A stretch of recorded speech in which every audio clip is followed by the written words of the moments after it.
Do you want to be a more successful leader of your company or any organization? I'm Rick Williams.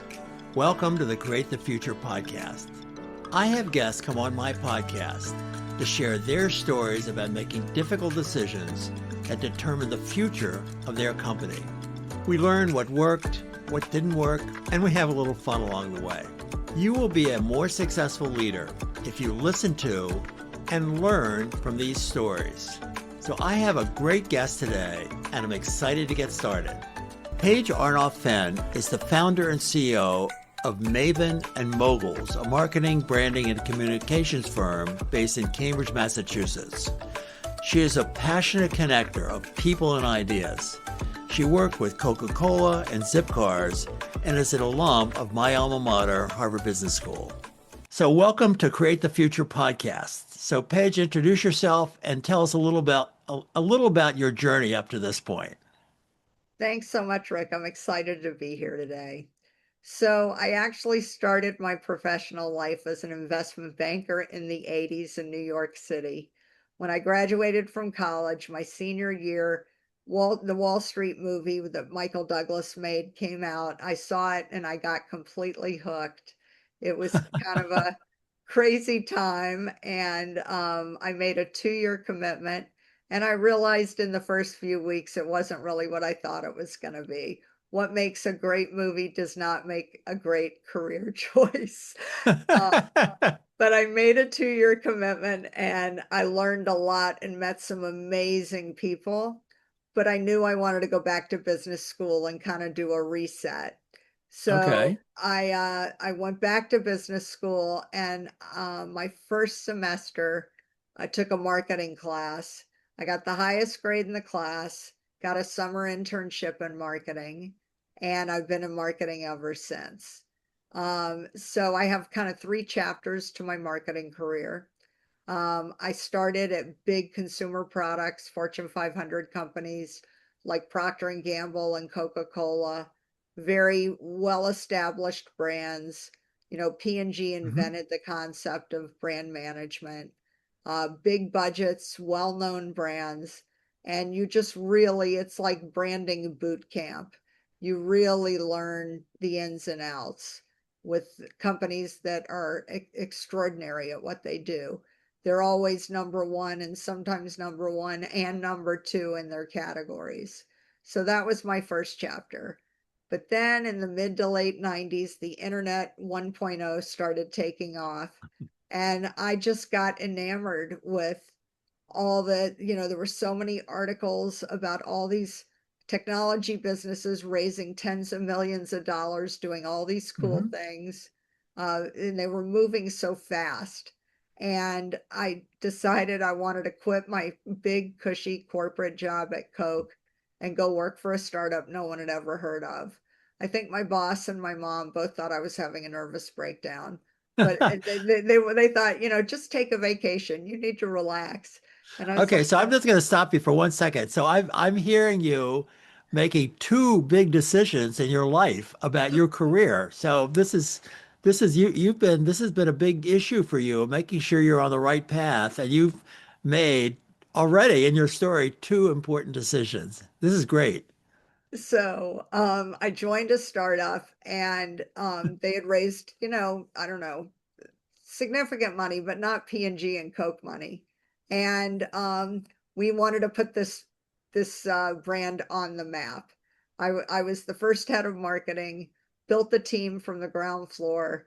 We went public less than 2 years later, and we were sold to Yahoo. So that was like a .com success survivor. And then we were living in LA at the time. My husband got a job in Boston and Cambridge, so we moved back to the East Coast, and I decided I wanted to do it again. And at this point, you're talking the summer of 99. And I joked it was the summer of love for marketing people because there were so many startups by then, and Boston was a hotbed of activity. And because of my kind of pedigree with college and business school and, blue chip marketing and a successful exit, I had a lot of job offers, and I picked another Mhm. company to go work for, and less than 2 years later we were sold. to the largest privately held media company in the world. Everyone thought I, made it with the IPO on the first one. But the truth is, when you're in the prospectus, you're locked up for a significant amount of time, like 6 months. And by the time I could sell my stock, it wasn't worth as much as it had been. But when when a private company buys you, they write you a check and you can take it right to the bank. So that actually was a much better deal than, I think people were more impressed with the IPO. But if you ever have a chance to sell to a private company, I would give you advice to take that deal. um, then I did another startup as the head of marketing, and less than 2 years later, we went public and we were sold again. So I did 3.coms, had 3 good exits. I call them my 3 base hits. I made a little money 3 times. I am not Sheryl Sandberg. I didn't work for Google and Facebook. I did not make $2 billion, but I had a great time. I learned a ton, and I really got to apply all the marketing lessons and experience that I had. At that point, 9/11 had just happened, and marketing jobs dried up, and I hung out a shingle to start helping organizations who needed help on a more granular level. And that was 24 plus years ago, and I've been doing it ever since. Oh, that's great. Okay.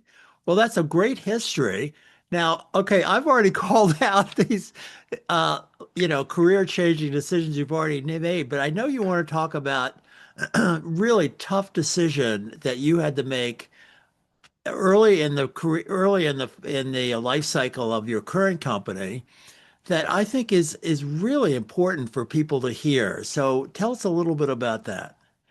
So, when you go back and get an MBA, and, when you're studying these legendary cases of business issues, you're making a decision as if you were the CEO. You learn how to be decisive, and you learn how to Mhm. look at data and weigh the risks. And I've always been a pretty decisive person.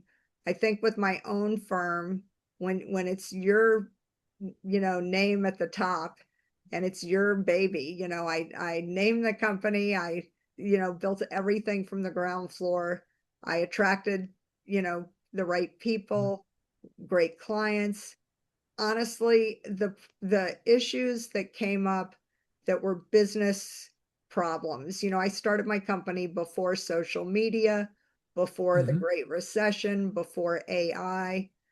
So there were a lot of pivots professionally. As all these Mhm. new things get thrown in front of you, you have to twist and turn and figure out how you're going to deal with all these new challenges.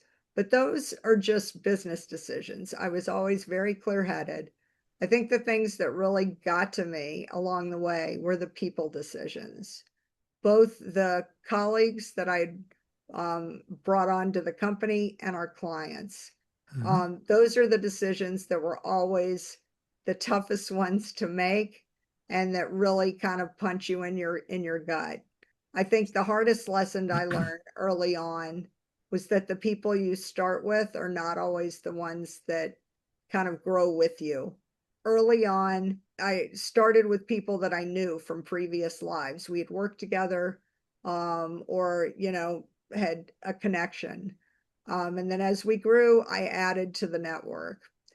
Some of the earliest people who were really good at Mhm. the ground floor, rolling up their sleeves, helping us go from the first building block to the second, and the second to the third. I realized early on that some of those people were, as we were growing pretty quickly, we quadrupled year 1 to year 2, we tripled year Mhm. 2 to year 3, we doubled year 3 to year 4. So as the base was growing, the rate was slowing down, but we were really getting some good traction.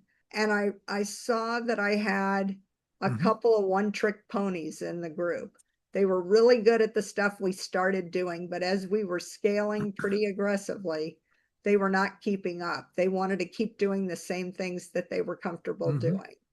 And I think when you work for a company that's in kind of a high growth mode and you're being thrown a lot of obstacles that you're having to learn and deal with. You want people with a growth mindset that really learn, and they realize they've got to Mhm. kind of get up to snuff on all the new stuff, and it might not be things that they're initially expert in, Mhm. but they need to be Yeah. open-minded, and they need to really have that curiosity to keep going. And there were a couple people that I felt were kind of holding us back, frankly. They just kept wanting to go back to what was tried and true. But, when you're facing some of these new tools and technologies and new Yep. setbacks with the Great Recession, you can't just keep going back to the well. So, my personal preference is to give people the benefit of the doubt. And I grew up in the South. We have a saying, you dance with the date that brung you. And I had people that, were there at the beginning, but they weren't comfortable as we needed to expand. And I made the tough decision to let a couple people go early on. And it was hard to make that decision, but it was absolutely the right decision to make. And Mhm. I know that once they moved on, the bar got a lot higher, and people, it was a great signal to send to the teammates who were coming with me that, we're an A team and we only want to attract the A team, and we want to be like at our best all the time. And, I'm glad I learned the lesson when I did. I wish I'd learned it a little bit sooner. I wish I'd had kind of gotten more comfortable in that position. But once you kind of do that, it really does permeate the culture. Mhm. And like I said, the people issues are everything. If you don't have the right teammates on your bus, you're not going to, even if you're going in the right direction, you're not going to do as well as you can do. So that one was a really tough learning. I think what we're going to end up having talked about are two really extremely interesting and valuable tough decisions you had to make. Let's stick with this one for just 1 second, because you are describing a problem that leaders face frequently, and that is that but in your situation, you're talking about your company in its growth phase and people who could not adopt to the requirements as the company got larger. So these are people you'd worked with for, in some cases, for a number of years. You were close to. Talk a little bit about the process that you and, if applicable, other people in your leadership team went through to come to the point of saying, we have to make a change here, and how you in the end decided to do that. I think that would be helpful to people. Was this, I'm sure this is a sort of slow realization process. And were you getting feedback from other people? Is it something you kind of saw as a decision you had to make by yourself? Kind of what was the process that led up to the point where you finally made a decision to make these changes? There were some signs that kind of out of their comfort zone, Hmm. getting a little bit insecure and feeling threatened, because they could see the types of clients that we were working with, and the team. These were people who early on were some of my busiest people in the group, Hmm. and they could see that other people were getting busier doing other kinds of work. Hmm. And I think it made them feel threatened. Hmm. And again, my bias is to give people the benefit of the doubt, to kind of, work with them and make suggestions like prioritize professional development. There are a lot of new things going on. We need to get better at this stuff. We've got some new people who are, as we were growing, I was adding people to the team. And I guess in the early days, I had a bit of a star system where, a few people were really the busiest, and they could feel that they were not kind of in the lead position anymore, and it made them Hmm. very uncomfortable. So their interactions with other people in the group were a little more strained. And it wasn't something that I talked to other colleagues about as much, but they might come to me with some, so and so's acting a little weird, or so and so Hmm. made a very weird suggestion like we were working on this project and they kept trying to do it this way, but we're not doing that anymore. What's going on? So I had kind of my kitchen cabinet of advisors, and it Hmm. was very obvious to me that, you know, the buck stops with me and this is not going to get better with time. And you realize, there are people that are just more comfortable in more structured situations where you can, I worked at big companies. I worked for VC backed Yep. startups. That is a very different experience than working for a small kind of single member LLC organization. I didn't Right. raise, I self-funded the company. It was not as highly structured even as a VC backed startup. And when you're in a bigger environment, you can hide a little bit or you can niche down to something that you're good at and you could be that go-to person. And you can just kind of fly under the radar a little easier than you can with a group. I started with, a half a dozen, 10 people, and, then we were growing to about 4 dozen people. So we were Yep. growing, but there wasn't a lot of places to hide. And when you see the breadcrumbs, one thing, it's just an off day. Then you see something else. Well, that's kind of strange. The third time you're saying, this looks like it's going to be a trend. And Hmm. again, you have to kind of follow the data and try not to be emotionally connected to the outcome. Like, look at it as clear eyed as you possibly can.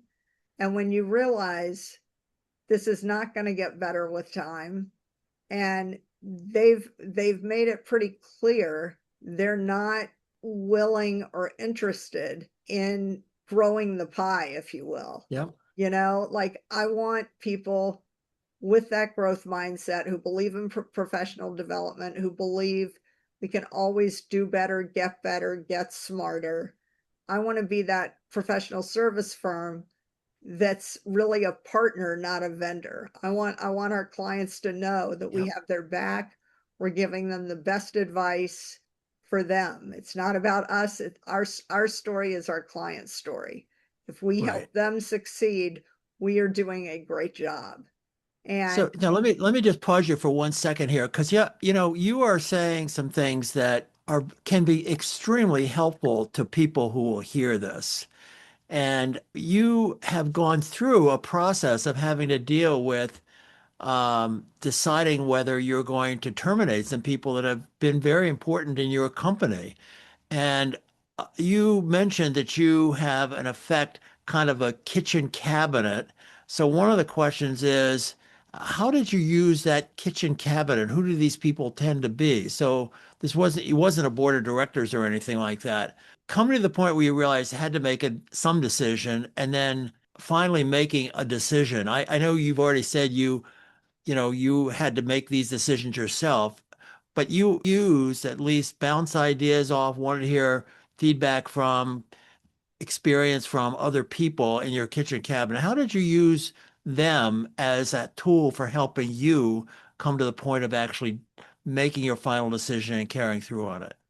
so the people that were part of my kind of advisory board, if you will, we Okay. never met as a group. These are people that I had relationships, strong relationships one on one, former colleagues, classmates, bosses, and, Okay.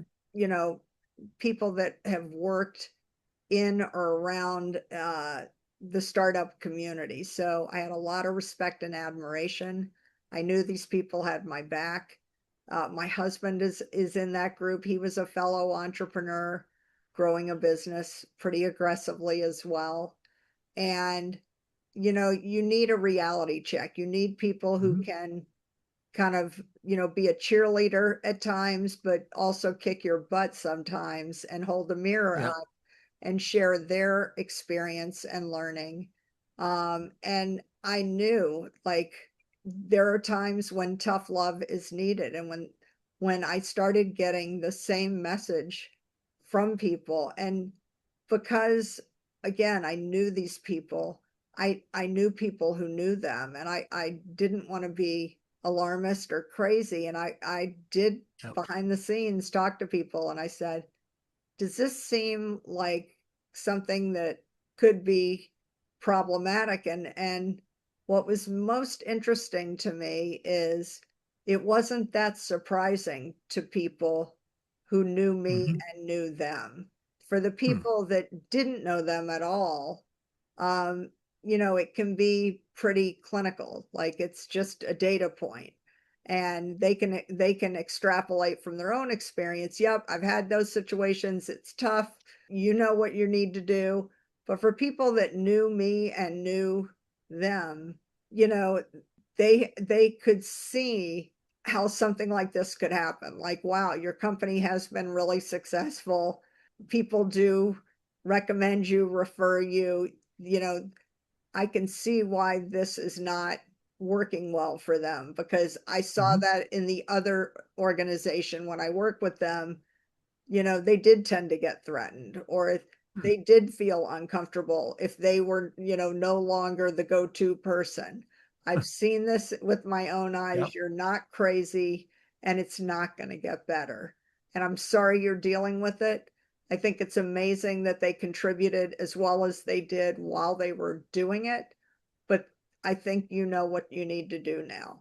So I was Okay, just so let me getting that just message. let me just because I want to give us time to get to the second story in all of this, but let me just ask you this question. So you got use your kitchen cabinet to get feedback to kind of confirm what you're hearing and experiencing and help you think through in your own way what you should do about this. When you got to the point of saying, okay, I really I've got to make act here and make a decision.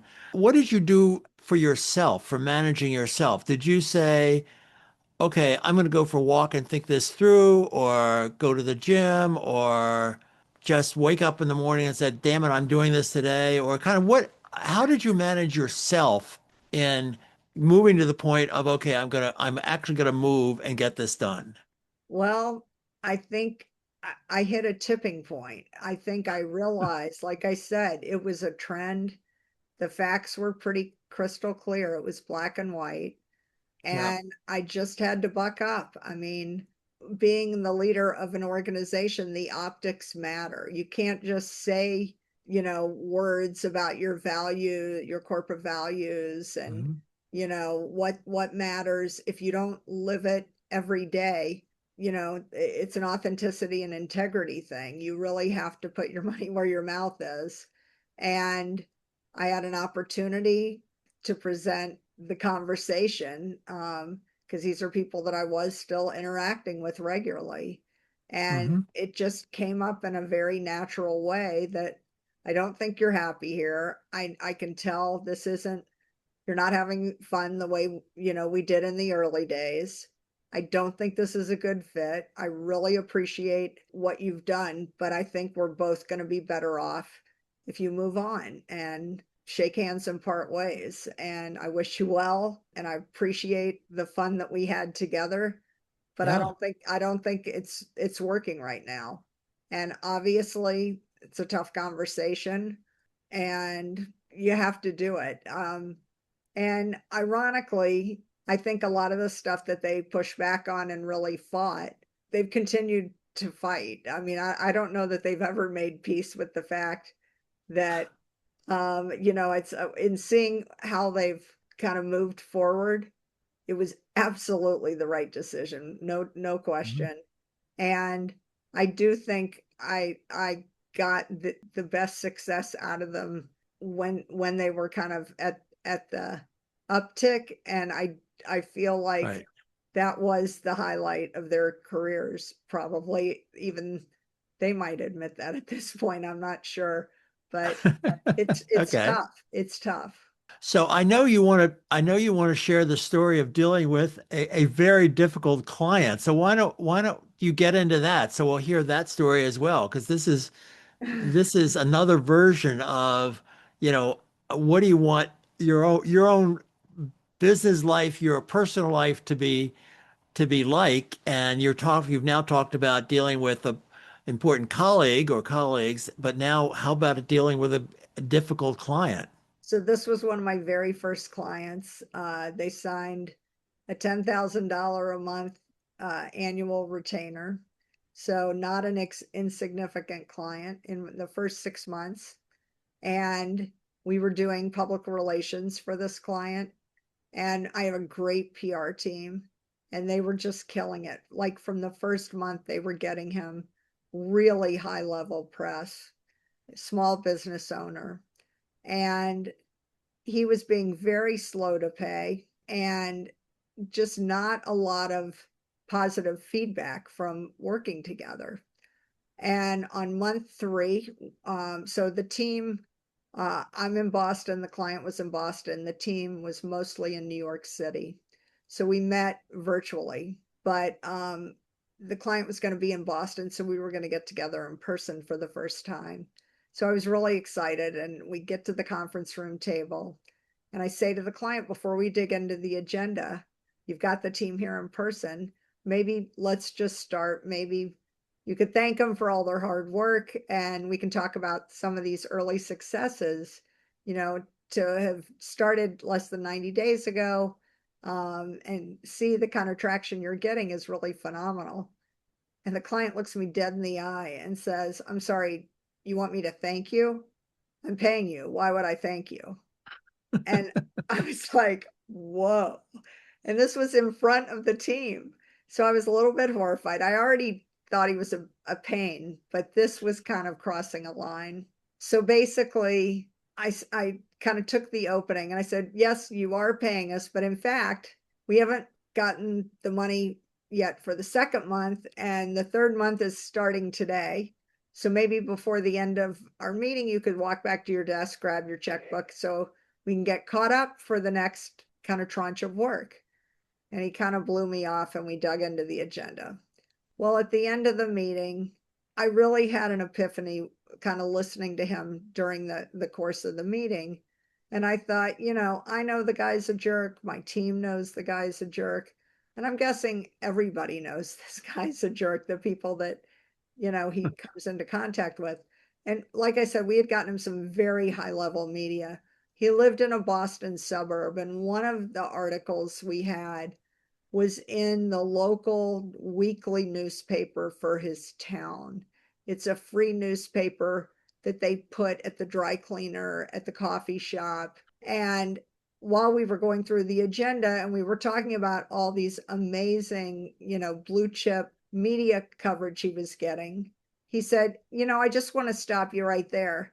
It's nice being in the Wall Street Journal or the New York Times or whatever, but I got to tell you, the one that really got me going was, and he names the local, tab newspaper that is the freebie at the dry cleaner. And he says, I can't tell you, like the whole week, everyone was stopping me on the street, at the coffee shop, at the dry cleaner. Everybody knew me. I was so famous. I loved it. And I thought, oh my God, this guy believes all of his own press. This is not a good sign. That he doesn't even value the things that he should for his business. All he wants is to stroke his own ego. So the meeting, we get through the agenda, we're wrapping up. And I said to him, now, if you don't mind, if you could go back to your desk and grab that check. He hands me the check. And I said, to be honest, I think at the end of the month, we should shake hands and part ways. I don't think we're the right team for you. And he was kind of stunned, and he said, are you firing me as a client? And I said, I guess so. I think you're going to be better served from another group. And I mean, he was stunned. And that was it. We finished our work at the end of the month, and we shook hands and parted ways. And my biggest fear, honestly, was that all these people that knew him professionally or even personally, they knew he was a jerk. They knew he got some really high quality press that made him look great. And that if I could do that for him, imagine what I could do for them if they're not as big of a jerk as he is. And I didn't want to build my entire business practice with people that I don't want to support like that. Those would not be my choice of clients. And so it was really a lesson to me that, like, I have a very low overhead business. If I don't want the business, I shouldn't accept the money, even if they're willing to be a six-figure client and sign a year-long engagement. If that's not the kind of work I want to do and the people that I want to do it with, I need to say no right away. And it was an important lesson to learn in the first 6 months of my business, Yep. because it just, again, the optics matter. My team knew that I had their back. They were sitting at that meeting feeling so deflated for all the great work they had done. And when we were walking out to our cars after leaving the meeting, it was like they had a, lightness in their step. They were smiling. They're like, I can't believe the way you ended that meeting. That was amazing. And it's like feng shui. You shut down the things that are drawing your energy, and you open up space for new things to come. We refilled that business, within 6 weeks. We had much better clients, and I've never, ever gone back to just taking whatever business comes my way. Talk a little bit about your feelings at that end the meeting. I can imagine that you were angry, embarrassed for your team, angry at a guy who would be so disrespectful of you, also a little bit afraid of, gee, this is $100,000 a year client. I mean, talk a little bit about how you were feeling yourself and managing your own feelings as you went through this. Well, it was uncertainty. I didn't know that I would feel the relief that I felt. I could tell looking at the team in the parking lot, I had made the right decision no matter what happened. But it was a little scary sitting in that meeting with the Hmm. team who I respect. I admire the work they've done.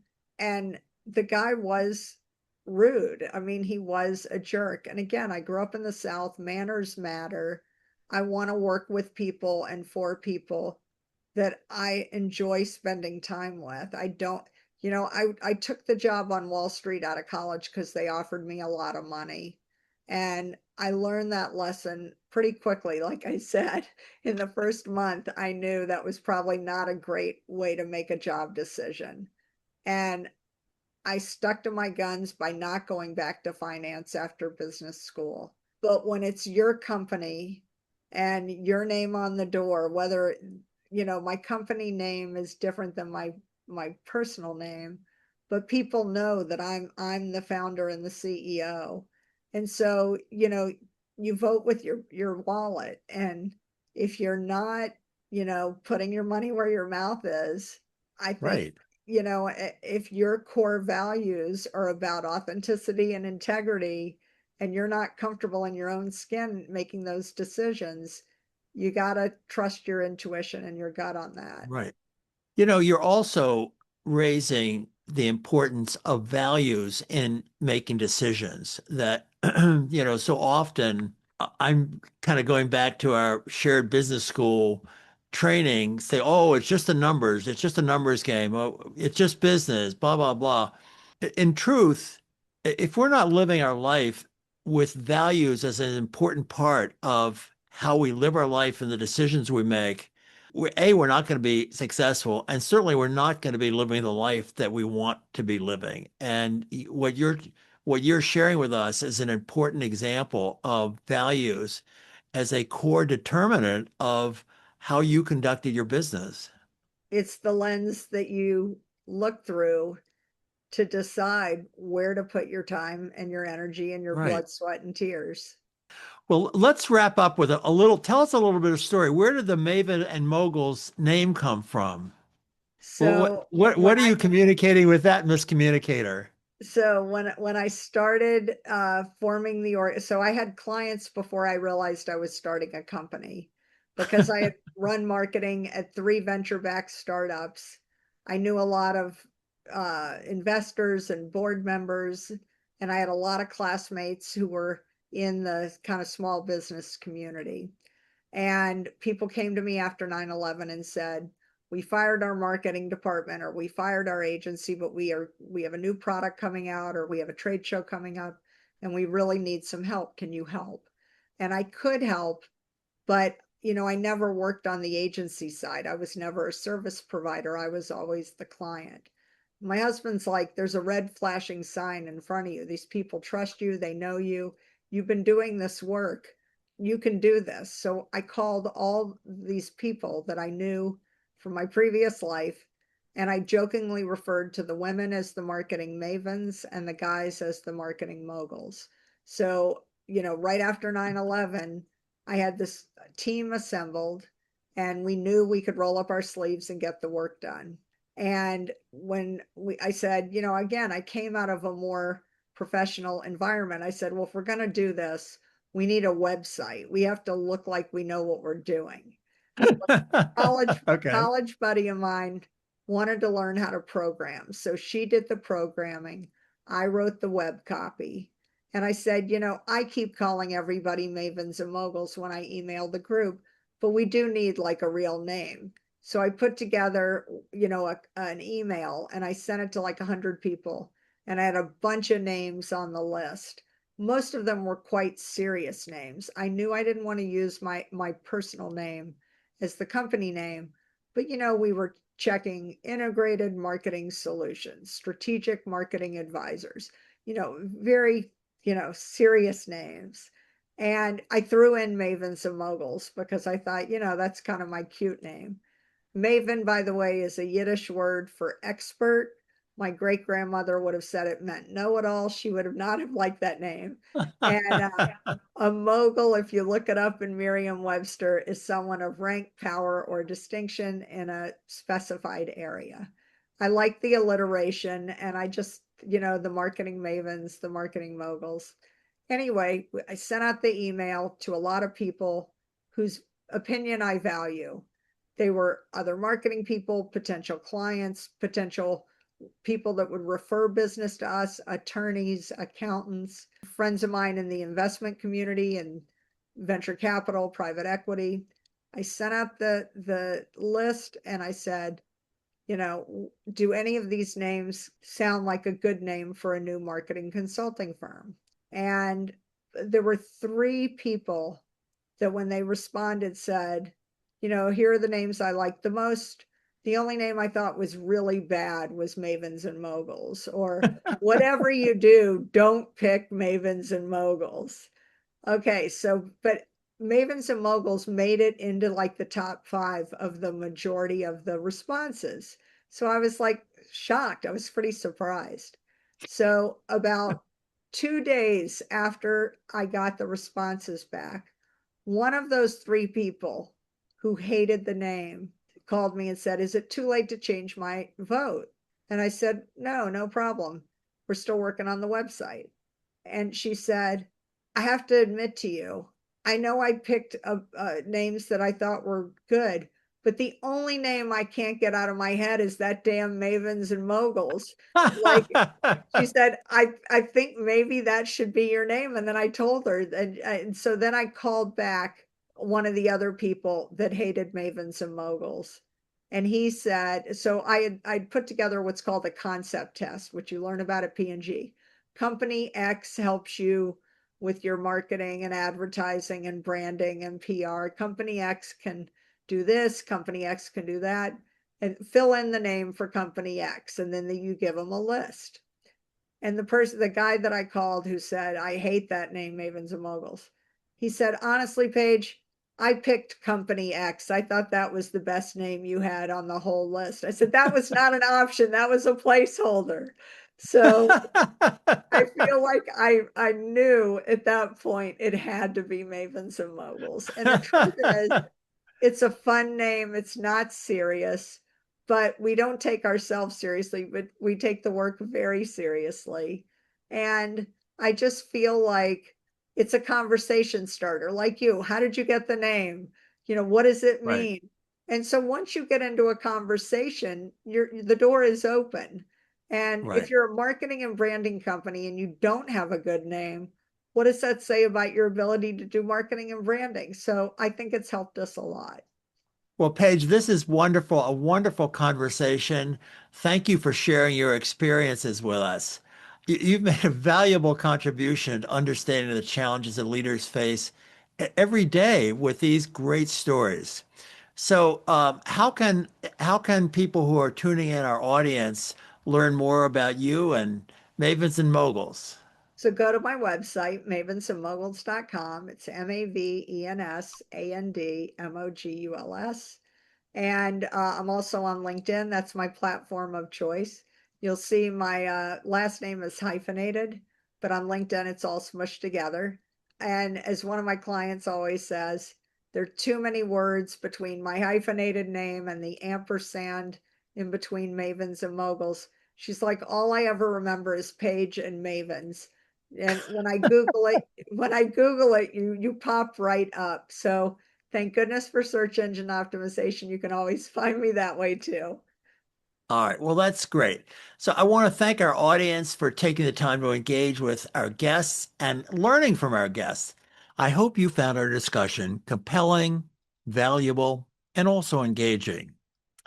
I have two requests. The first request is that you follow this podcast on your favorite podcast channel. By following the podcast, you'll hear when the next podcast episode is out. Second, if you have a compelling story to tell about tough decisions you had to make, come on the podcast as a guest. Go to rickwilliamsleadership.com and then go to the podcast page on the website. Again, that's rickwilliamsleadership.com. Be well.